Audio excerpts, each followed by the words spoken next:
আল্লাহর ব্যাংকে 100 টাকা দিলেন, ওটা ওখানে দেওয়ার সাথে সাথে হয়ে গেছে কত জানেন? 100কে 700 দিয়ে গুণন করেন, কত হয়? এটা একটু ছোট পর্যায়ের মাঝামাঝির হিসাব, 1.10ও না 700, পরে আবার আল্লাহু ইউদাইফু লিমান ইয়াশা, ওটাও না। মানে আল্লাহ 700 পরে বলছেন কি এর চেয়ে যত বেশি আল্লাহ দিতে পারেন, তো ওটাও আমরা ধরছি না, মাঝামাঝি 700। 100কে 700 দিয়ে গুণন করলে কত হয়? 70,000 হয়, তাই না? তাহলে এখন আপনি কত টাকার মালিক? 70,000, আর এখন আছে কত? 400। আপনি কত টাকার মালিক তাহলে? 70,400 টাকার মালিক। তো দান কি কমেছে না বেড়েছে? আরো শুধু বেড়েছে না অস্বাভাবিক বেড়েছে? আচ্ছা, এই 400 টাকা কিন্তু অরক্ষিত। এটা চোরে নিতে পারে, পকেটমার নিতে পারে, মলম পাটির হাতে পড়তে পারে, আপনিও খেয়ে ফেলতে পারেন, এইটা কিন্তু অরক্ষিত। আর ওই যে 100টা 70,000 হয়েছে, ওটা একদম সুরক্ষিত, ওখানে কেউ হাত দিতে পারবে না। সুবহানাল্লাহি বিহামদিহি সুবহানাল্লাহ। তো সুতরাং যে মাল দিয়েছেন, নবী বলেছেন কমে না, এটা কমে না। এর আরেকটি ব্যাখ্যা হচ্ছে, আপনি 100 টাকা দেওয়ার কারণে আপনার কিছু বালা মুসিবত আসার সম্ভাবনা ছিল, সেটা থেমে গিয়েছে, গতিপথ পরিবর্তন করতে বাধ্য হয়ে গিয়েছে। কারণ আল্লাহ নবী সাল্লাল্লাহু আলাইহি ওয়াসাল্লাম বলছেন, আস-সাদাকাতু তারুদ্দুল বালা বা তুতফিউল বালা, দান খয়রাত বালা মুসিবতকে প্রতিহত করে।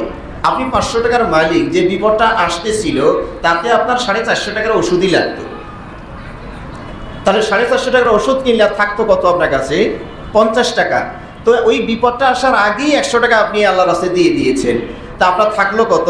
400 টাকা। যেখানে থাকার কথা ছিল 550 টাকা, সেখানে এখন আরও 400 টাকা রয়ে গিয়েছে। তাহলে সেভ হয়েছে কিনা? এই দুটো ব্যাখ্যার সাথে মিলিয়ে নেবেন যে অবশ্যই আপনার সম্পদ দান করলে কমে না। সাহাবারা গরিব মানুষ ছিলেন, আমাদের মতো এত ধনী মানুষ ছিলেন না। দানের কথা রাসূল সাল্লাল্লাহু আলাইহি ওয়াসাল্লাম যখন আলোচনা করলেন, অনেকেই বলছেন, কেউ যার সামর্থ্য অনুযায়ী কেউ প্রচুর পরিমাণে দিলেন, কেউ 1 দিনার 2 দিনার, হাফ দিরহাম এটা নিয়ে এসে দিলেন। কোনো সাহাবা বলছেন, কুন্না নুহামিলু আলা যুহুরিনা, আমরা কেউ কুলির কাজ করতাম।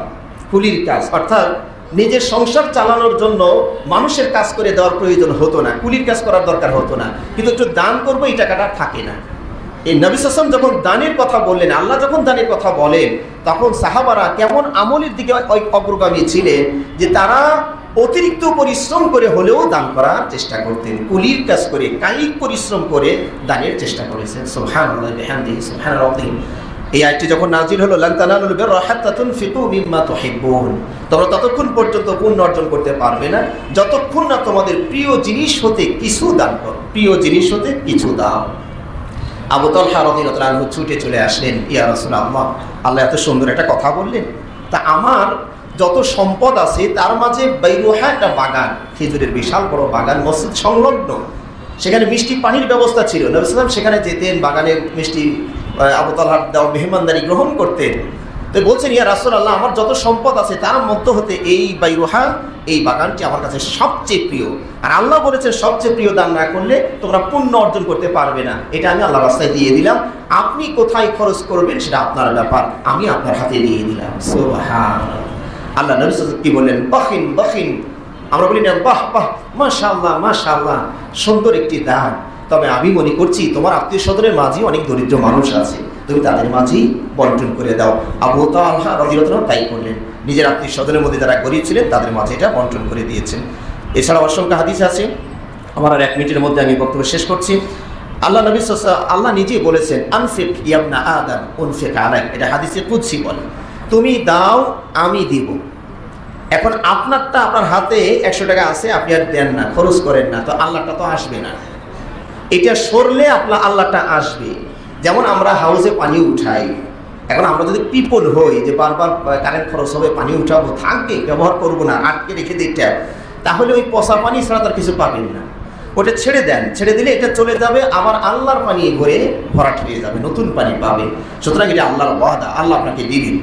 কয়েকদিন আগে এক বদান্য, এর আগে আমি একবার পরিচিত হয়েছি, সেদিন গতকালও মনে হয় আপনাদেরকে এটা বললাম যে একজন ডোনারের কাছে গিয়েছিলাম, তার দানের অবস্থা দেখে, বাংলাদেশে, সৌদি আরবেতে আছে আর অ্যাভেলেবল আলহামদুলিল্লাহ, বাংলাদেশে ওই রকম ডোনার আমি মনে হয় খুব কম দেখেছি। প্রত্যেক শুক্রবারে যতজন মুসল্লি মসজিদে ঢুকবে প্রত্যেকের জন্য 3টা করে খেজুর, একটা হাফ লিটারের বোতল, এটা হলো খুতবার আগের পর, খুতবা যখন শেষ হয়ে যাবে, ওই গরিবরা রাস্তার মাঠের মধ্যে দাঁড়াবে, প্রত্যেকটা গরিবকে 100 টাকা করে দিবে, যতজন দাঁড়াবে 100 টাকা করে দিবে। এরপরে বক্তারা যাবেন, প্রত্যেক খুতবায় 15,000 টাকা দিবে। খতিব সাহেবের চাওয়ালেও কিচ্ছু করবে না, 15,000 টাকা বক্তা খুতবা দিবে। এবং যত গাড়ি নিয়ে যে যারা যাবে প্রত্যেক ড্রাইভারকে 1,000 করে টাকা দিবে। আমি বললাম এটা কি মনে হচ্ছে যেন মগের মূল্য, হয়তো আপনারা বলবেন আর কি। তা আমি ওনাকে জিজ্ঞেস করলাম, যখন কথা বলার সুযোগ হলো, বললাম যে আপনি এই যে এইভাবে দান করছেন, তো এটার কোনো সুফল কি আপনি পান নাকি? ভাই আমি কি এমনি পাগল? আমি কি পাগল? আমি এটার সুফল না পাইলে কি এটা করি? আমি এটার হাড়ে হাড়ে বুঝতে পারি, এটা দিলে যে আল্লাহ আমারে দেয়, এটা আমি হাড়ে হাড়ে উপলব্ধি করি বলেই তো আমি দেই। সুবহানাল্লাহ। আল্লাহ আমাদেরকে বোঝার তৌফিক দান করুন। ওয়া আখিরু দাওয়ানা আলহামদুলিল্লাহি রাব্বিল আলামিন। আসসালামু আলাইকুম ওয়া রাহমাতুল্লাহ।